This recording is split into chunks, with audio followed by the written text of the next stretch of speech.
Fíjense en lo que ocurrió en una ciudad de Estados Unidos. Un grupo de padres decidió demostrar que la llegada de un hijo debe ser algo que no impida hacer cosas divertidas, y es así que asisten a clases de baile con sus bebés. El video es un éxito en las redes sociales.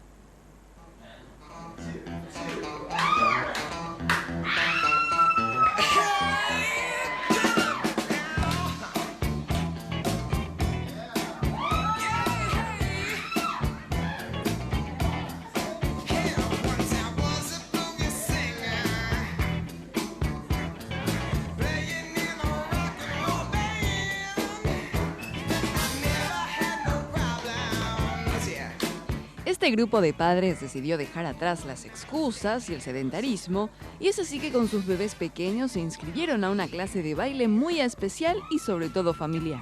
Este video está siendo uno de los favoritos en Facebook y no es para menos.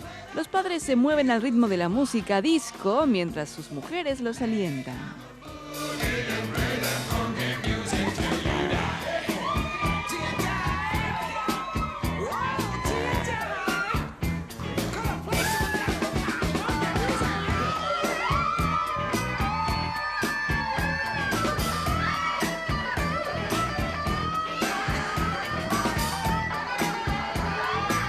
El particular emprendimiento es idea de un matrimonio de profesores que entienden que la llegada de un hijo debe ser algo que no impida hacer cosas divertidas.